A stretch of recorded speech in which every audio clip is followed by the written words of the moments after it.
farm productivity. Yun nga pong ideal na yield o production output ng palay na 4 tons per hectare. Hindi po naaabot yun eh.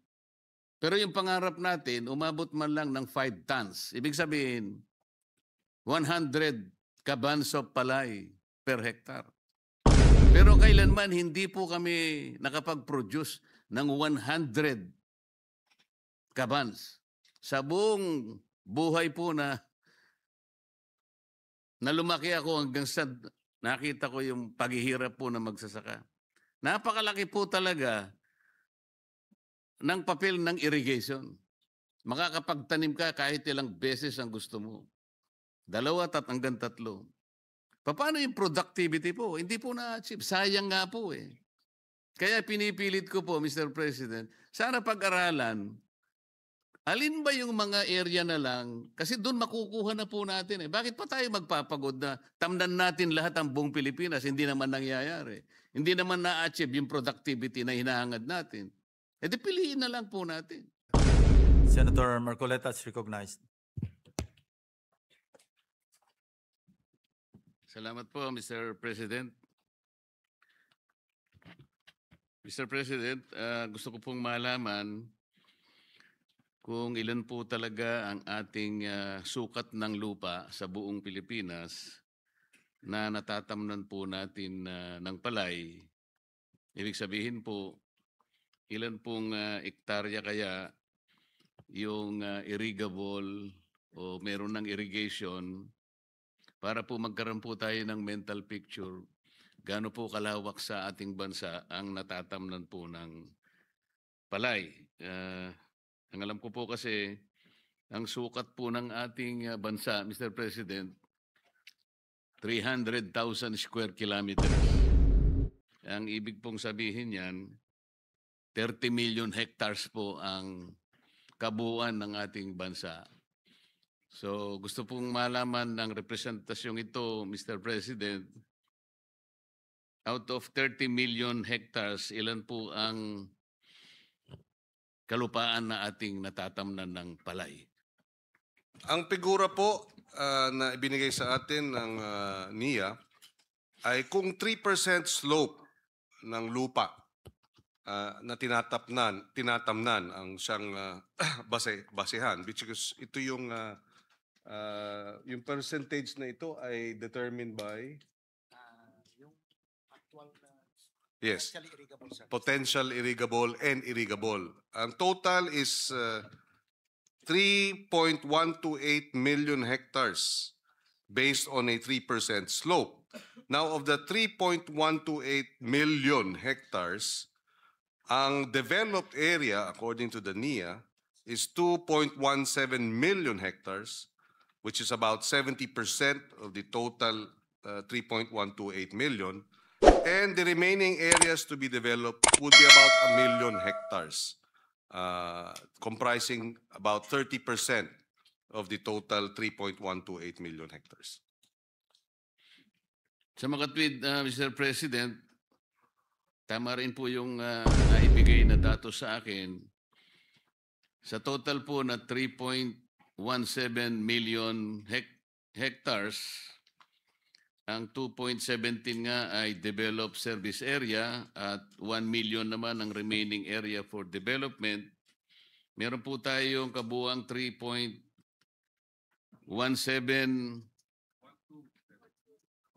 8. Parang 10% po ng ating buong kalupaan, Mr. President. Tama po ba yun? That is correct, Mr. President. At 3% slope. Opo. Ito po, natapos na tayo sa ganitong kwentahan, Mr. President. Palagi po akong bumabalik dito kasi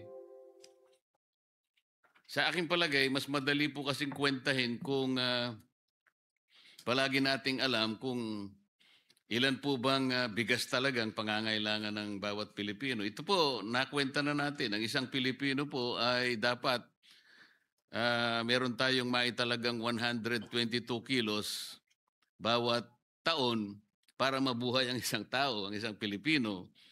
Yun po ay katumbas ng halos 2 kaban at kalahati. Ngayon, naitanong po natin kasi sa Philippine Statistical Authority kung ilang milyon na po tayo. Alam naman po ni kasamang Robin ito. Sabi po nila may 12 million na po tayo eh. Pero ayoko pong isipin, Mr. President, yung 12 million na yun ay kumakain lahat ng bigas kasi marami po dyan, mga sanggol pa lang. Yun po yung pinipilit ko na bawasan naman natin. Ano? Kasi po yung sanggol talagang sabaw ng bigas pa lang ang kinakain. Hindi pa kumakain ng bigas. Alisin pa natin yung hindi kumakain ng bigas, yung kumakain lang ng saba o kaya kasaba o kaya mais. Tinataya ko po na siguro mga 9 million lang po ang gawin nating basis. Pagka ganun, 2 kaban at kalahati halos times 9 million, ang kailangan po nating i-produce lang ay 12 million kabans. Para sa ganun ay hindi tayo masyadong mahirapan sa pagkwenta.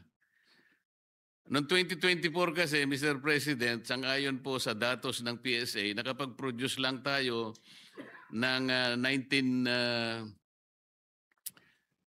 million o 19,000 metric tons po yata ito. Kapag ito po ay kinonvert natin sa bigas, ay 21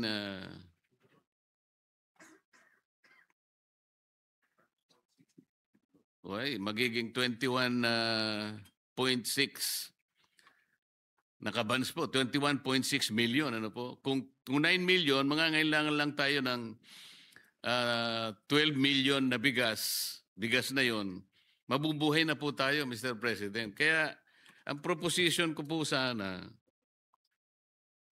kailangan po ba nating maglatag ng irrigation system sa kabuuan ng ating bansa, Mr. President? O po pwede naman tayong mamili na lang ng mga ilang lugar. Halimbawa, kung napatunayan natin ang Central Luzon, halimbawa, ay makakapag-produce ng 75% ng kabuuang bilang na 12 million kabans per annum. At pipili na lang tayo, halimbawa, ng ilan pa, Batangas, Laguna o kaya Mindoro. Kung sakali po na sa pagtaya natin ng mga ilang probinsya, halimbawa po sa about 80 provinces, kung 80 provinces nga po tayo, halimbawa po natukoy natin 12 provinces lang, pwede na nating makuha yung 12 million kabans. Katumbas po ng ipupundar nating kakainin ng mga Pilipino. Para sa ganun po, yung paglalatag ng irrigation, hindi na po buong Pilipinas. Pwede ba nating, meron po ba tayong idea, Mr. President, kung alin-aling probinsya ang po pwede lang nating doon latagan ng irrigation system at makukuha rin din natin yung pagkaing bigas na kinakailangan nating maihanda para sa ating mamamayan?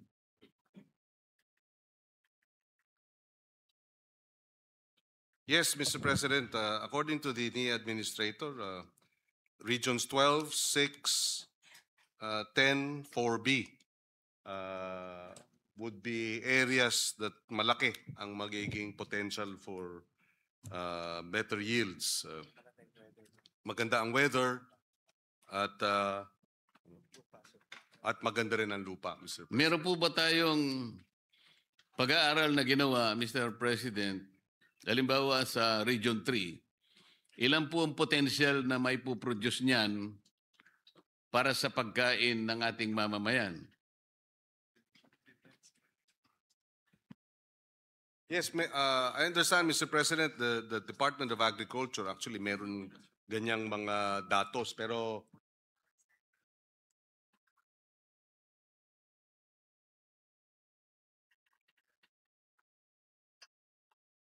about 100,000 hectares that are to be developed in which areas?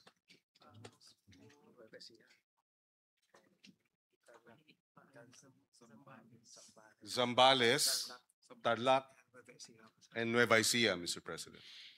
Sana po, And Mr. Aurora. President, meron na tayong mga kwenta man lang, may pag-aaral natukoy na halimbawa natin alin-aling mga probinsya ang potensyal na pwede nating pagtamnan ng palay kasi po yan ang ating staple food. Kapag natukoy na po natin, halimbawa 10 probinsya lang po out of 80 provinces. Ibig sabihin nun, sufisyente na pala tayo dahil alam natin itong 10 probinsya ito, sinama na natin ang epekto ng bagyo halimbawa.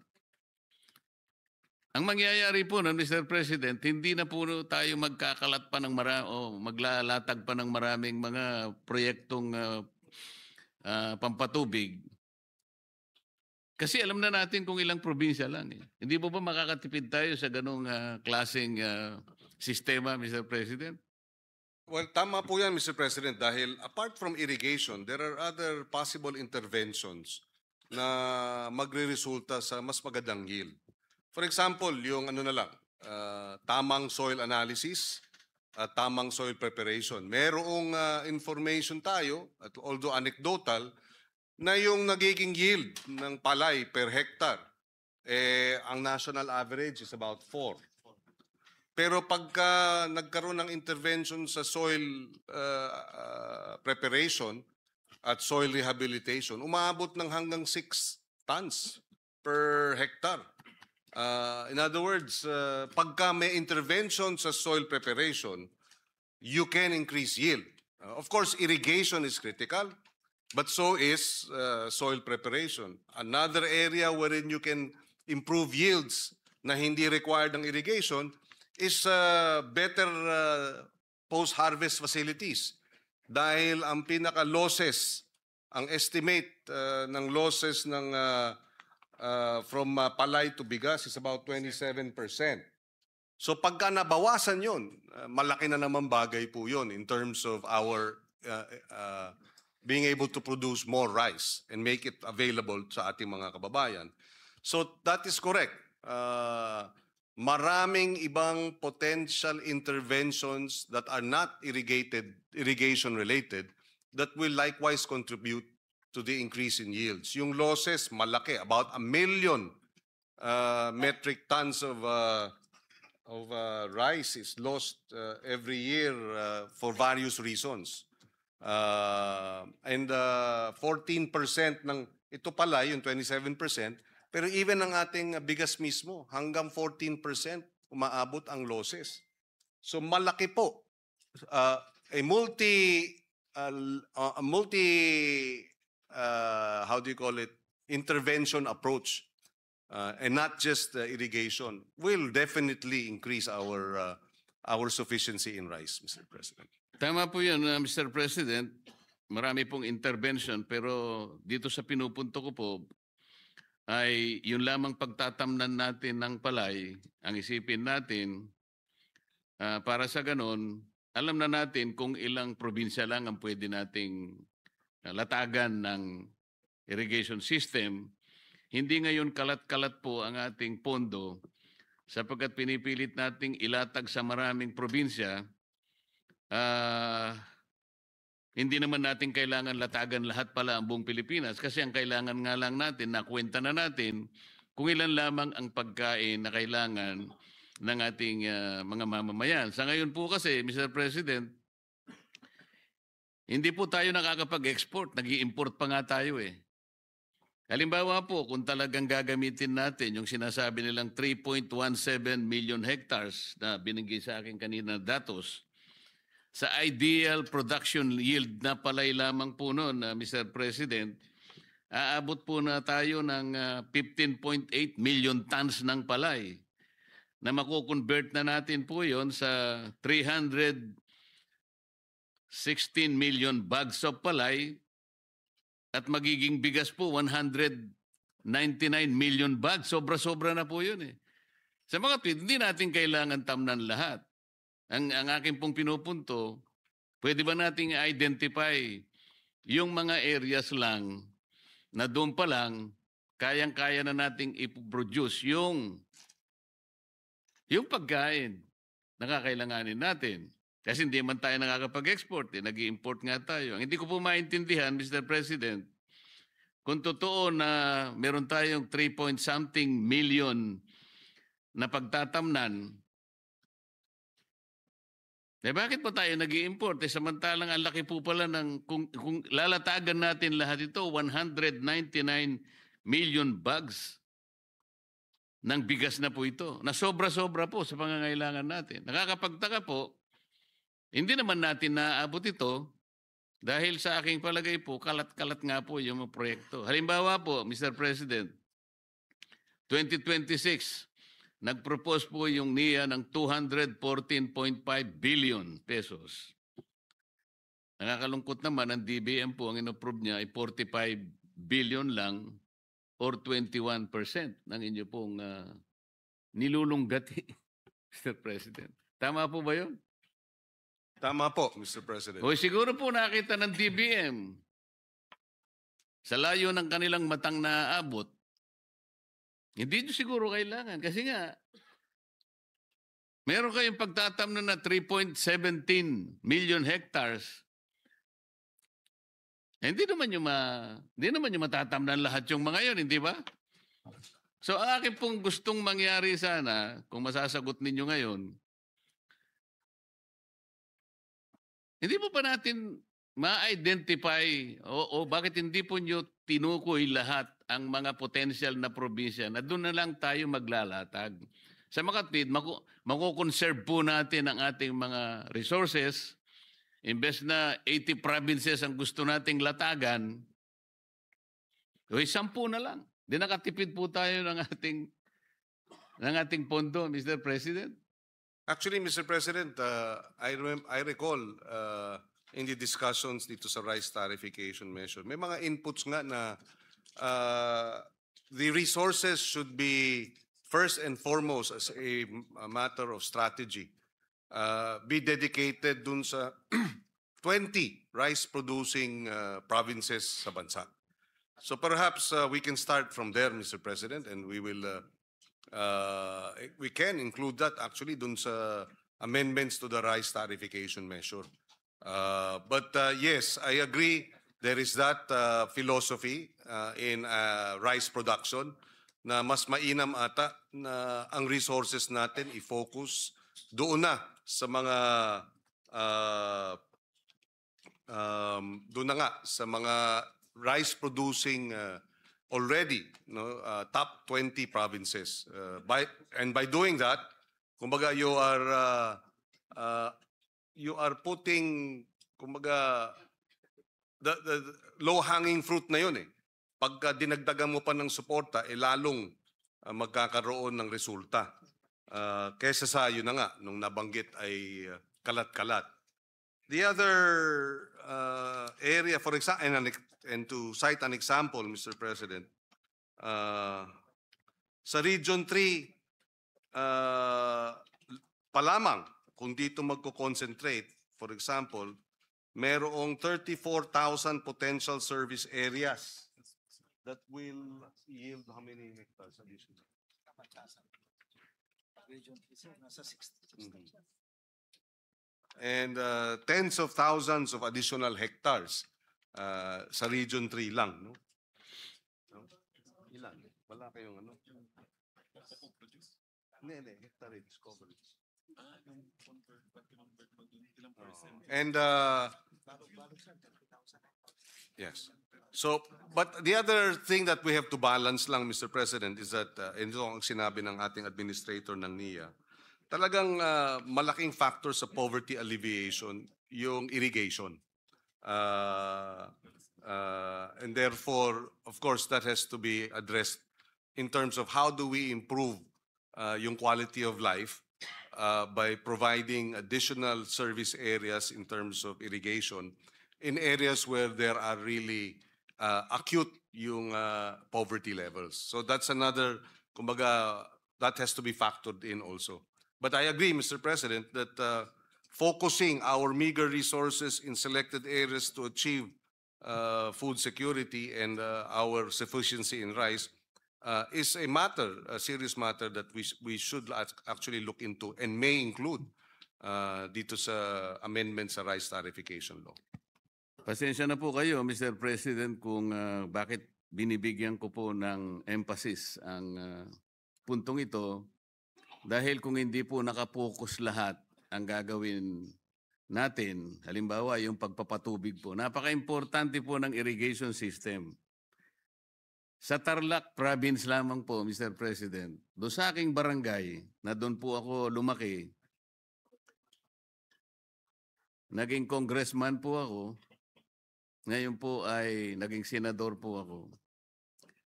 Ni isang metrong irrigation system wala po eh. Nabuhay po ng napakatagal na panahon ng maraming mga magsasaka. Nakatingala po silang lahat sa langit, naghihintay po ng patak ng ulan. Napakalaki po ng potential ng Central Luzon. Grade 4 pa lamang po ako, Mr. President, kung tatawagin po yung isang chapter sa Social Studies. Alam na naman ito ni Idol Robin, Senator Robin. Central Plain of Luzon, the rice granary of the Philippines. Isipin po ninyo sa aming barangay, Mr.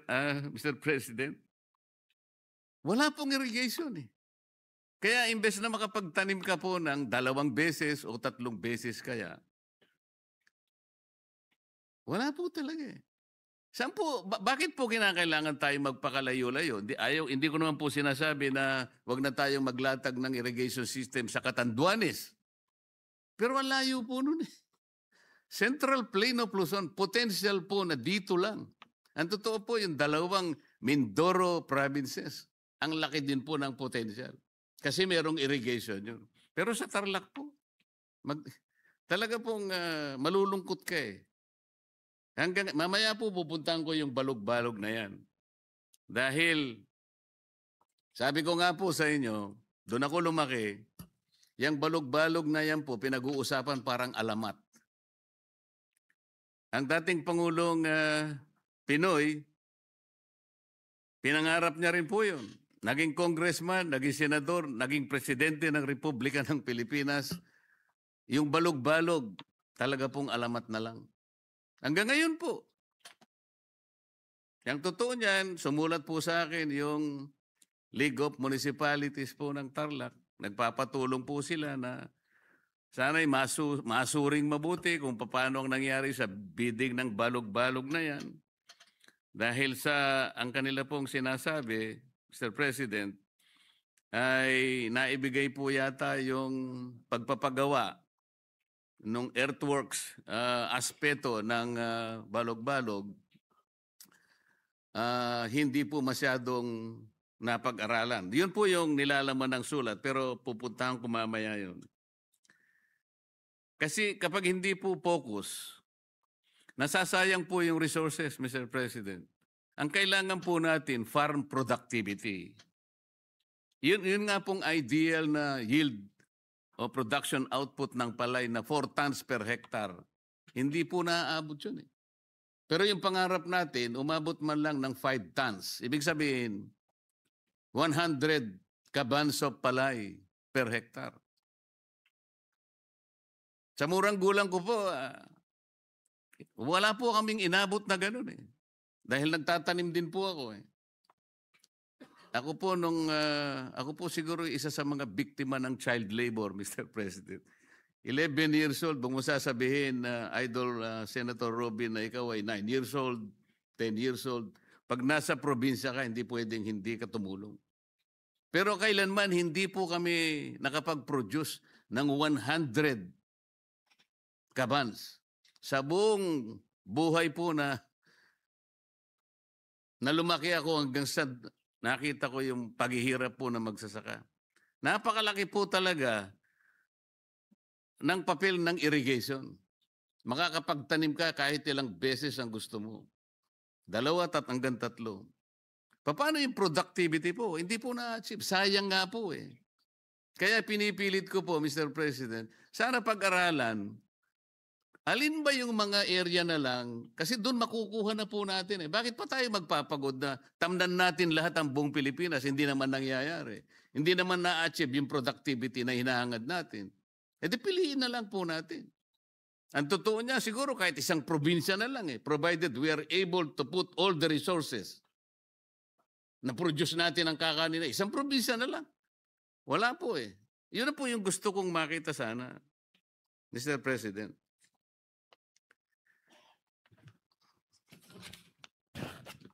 ito pong balog-balog na pinangarap po ng napakaraming mga kababayan namin sa Tarlac.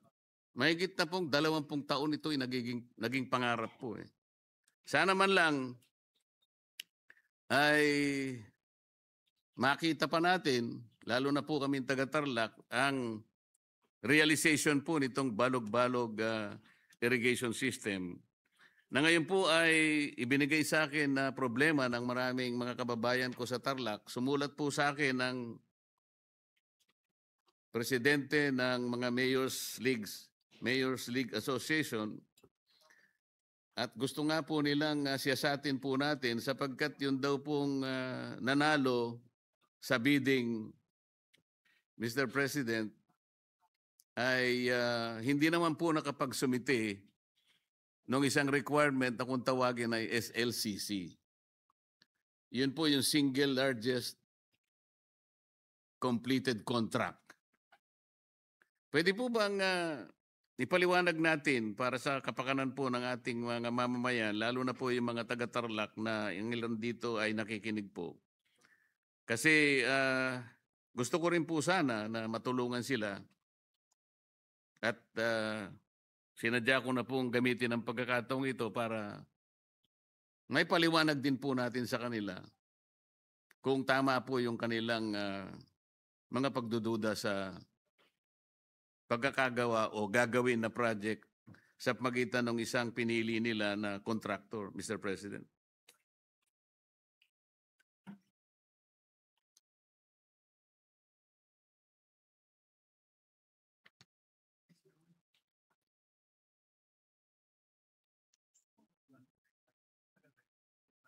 O sige, lunch break na lang. O sige. Hindi, tatapusin ko na dito. Hindi, mag-break na tayo.